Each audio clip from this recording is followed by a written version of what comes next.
Hi friends, ഇന്ന് ഞാൻ ഉണ്ടാക്കുന്നത് മലബാർ സ്പെഷ്യൽ ഉന്നക്കായാണ്. കടയിൽ നിന്നൊക്കെ വാങ്ങുന്ന അതേ ടേസ്റ്റിൽ വളരെ ഈസി ആയിട്ട് തന്നെ നമുക്കിത് വീട്ടിലുണ്ടാക്കിയെടുക്കാം. അപ്പോൾ വീഡിയോയിലേക്ക് പോകുന്നതിന് മുമ്പായി എൻ്റെ ചാനൽ ആദ്യമായാണ് കാണുന്നതെങ്കിൽ പ്ലീസ് ഒന്ന് സബ്സ്ക്രൈബ് ചെയ്യണേ. സബ്സ്ക്രൈബ് ചെയ്യുന്നതിനോടൊപ്പം തന്നെ തൊട്ടടുത്തുള്ള ബെല്ലൈക്കൺ കൂടി ഒന്ന് പ്രസ് ചെയ്ത് കഴിഞ്ഞാൽ ഞാനിടുന്ന വീഡിയോസിൻ്റെയൊക്കെ നോട്ടിഫിക്കേഷൻ നിങ്ങൾക്ക് ലഭിക്കുന്നതായിരിക്കും. അപ്പോൾ നമുക്കിത് എങ്ങനെയാണ് ഉണ്ടാക്കണേന്ന് നോക്കിയാലോ. അപ്പോൾ അതിനായിട്ട് ഞാനിവിടെ ഒരു 4 നേന്ത്രപ്പഴമാണ് എടുത്തിരിക്കുന്നത്. ഒരുപാട് പഴുത്ത് പോകാത്ത പഴം വേണം കേട്ടോ ഇതിന് വേണ്ടിയിട്ട് എടുക്കാനായിട്ട്. ഇനി ഈ പഴം ഇതുപോലെ ഒന്ന് 2ആയിട്ട് കട്ട് ചെയ്തെടുക്കാം.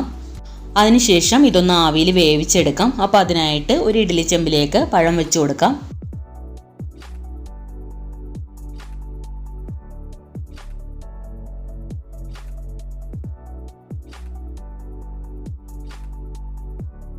ഇനി ഇതൊന്ന് മൂടി വെച്ച് ലോ ടു മീഡിയം ഫ്ലെയിമിൽ 10 മിനിറ്റ് വേവിച്ചെടുക്കാം. ഇപ്പം ഇത് പാകത്തിന് വെന്ത് വന്നിട്ടുണ്ട്. ഇനി നമുക്ക് ഫ്ലെയിം ഓഫ് ചെയ്ത് കൊടുത്തിട്ട് ചൂടാറാനായിട്ട് മറ്റൊരു പാത്രത്തിലേക്ക് മാറ്റാം.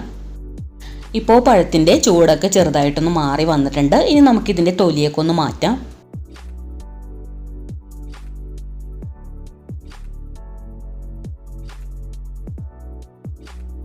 ഇനി ഈ പഴം ഇതുപോലെ ഒന്ന് 2ആയിട്ട് കട്ട് ചെയ്തിട്ട് അതിൻ്റെ നടുക്ക് ഇതുപോലൊരു കറുത്ത ഭാഗം ഉണ്ടല്ലോ, അതും കൂടി ഒന്ന് എടുത്ത് കളയാം. പിന്നെ ഇത് കളഞ്ഞില്ലെങ്കിലും കുഴപ്പമൊന്നുമില്ല കേട്ടോ, ഞാനിതിപ്പോൾ എടുത്ത് കളയുന്നതേ ഉള്ളൂ.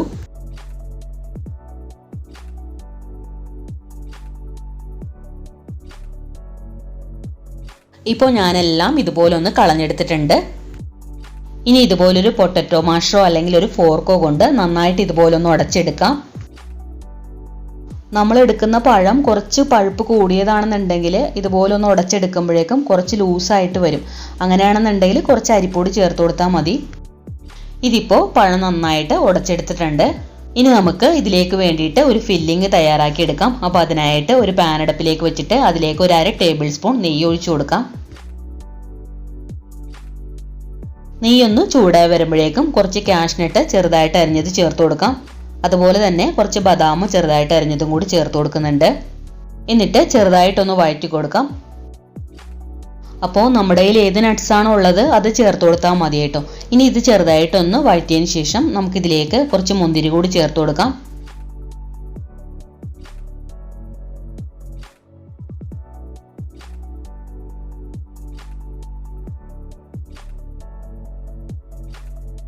അപ്പോൾ ഇതെല്ലാം ഒന്ന് ഫ്രൈ ആയിട്ട് വരുമ്പോഴേക്കും നമുക്കിതിലേക്ക് 1/2 കപ്പ് ചിരകിയ തേങ്ങ ചേർത്ത് കൊടുക്കാം. ഇനി ഈ തേങ്ങയും കൂടി ചേർത്തിട്ട് 2-3 മിനിറ്റ് മീഡിയം ഫ്ലെയിമിൽ ഒന്ന് വറുത്തെടുക്കാം. അതായത് തേങ്ങയുടെ പച്ചമണം മാറുന്ന വരെ ഒന്ന് വറുത്തെടുക്കണം.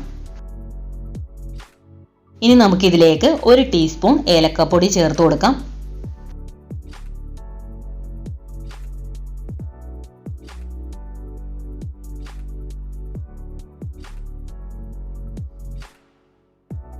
ഇനി നമുക്കിതിലേക്ക് ലാസ്റ്റായിട്ട് കുറച്ച് പഞ്ചസാര കൂടി ചേർത്ത് കൊടുക്കാം.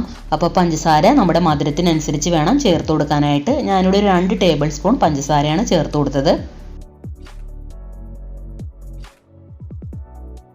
ഇപ്പോൾ ഫില്ലിംഗ് ഇവിടെ തയ്യാറായിട്ടുണ്ട്. ഇനി നമുക്ക് ഫ്ലെയിം ഓഫ് ചെയ്ത് കൊടുത്തിട്ട് ഇത് ചൂടാറാനായിട്ട് മറ്റൊരു പാത്രത്തിലേക്ക് മാറ്റാം. ഇനി നമ്മുടെ കയ്യിൽ കുറച്ച് നെയ്യൊന്ന് തടവിയതിന് ശേഷം നമ്മൾ എടുത്തു വെച്ചിരിക്കുന്ന പഴത്തിൻ്റെ മിക്സിൽ നിന്നും കുറച്ച് ഇതുപോലെ ഒന്ന് എടുത്ത് കയ്യിൽ വെച്ച് ഉരുട്ടിയെടുത്തതിന് ശേഷം മറ്റേ കയ്യിൽ വെച്ചിട്ട് ഇതുപോലെ ഒന്ന് പരത്തി കൊടുക്കാം. എന്നിട്ട് നമ്മൾ എടുത്തു വെച്ചിരിക്കുന്ന ഫില്ലിങ്ങിൽ നിന്നും കുറച്ച് ഇതുപോലെ നടുക്കായിട്ട് വെച്ച് കൊടുക്കാം. എന്നിട്ട് 2 സൈഡും ഇതുപോലെ ഒന്ന് യോജിപ്പിച്ചു കൊടുക്കാം.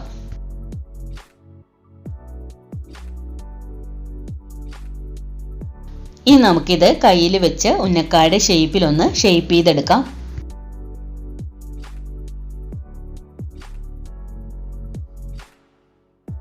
ഇങ്ങനെ നമുക്ക് എല്ലാം ചെയ്തെടുക്കാം. അപ്പോൾ ഞാനിതുപോലെ എല്ലാം ഒന്ന് റെഡിയാക്കി എടുത്തിട്ടുണ്ട്. ഇനി നമുക്കിതൊന്ന് ഫ്രൈ ചെയ്തെടുക്കാം. അപ്പോൾ അതിനായിട്ട് ഒരു പാൻ അടുപ്പിലേക്ക് വെച്ചിട്ട് അതിലേക്ക് ആവശ്യത്തിനുള്ള എണ്ണ ഒഴിച്ചു കൊടുത്തിട്ടുണ്ട്. എണ്ണ നന്നായിട്ട് ചൂടായി വരുമ്പോഴേക്കും ഇത് ഓരോന്നായിട്ട് ഇട്ട് കൊടുക്കാം. അതിനുശേഷം മീഡിയം ഫ്ലെയിമിൽ വെച്ചിട്ട് ഫ്രൈ ചെയ്തെടുക്കാം. എന്നിട്ട് ഒരു വശം ഒന്ന് മുരിഞ്ഞു വരുമ്പോഴേക്കും ഇതുപോലെ ഒന്ന് തിരിച്ചിട്ട് കൊടുക്കാം.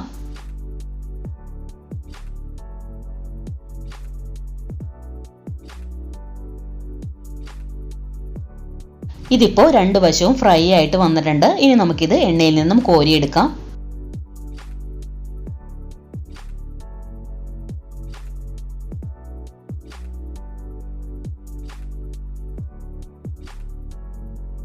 ബാക്കിയുള്ളതും ഇതുപോലെ തന്നെ ഫ്രൈ ചെയ്തെടുക്കാം.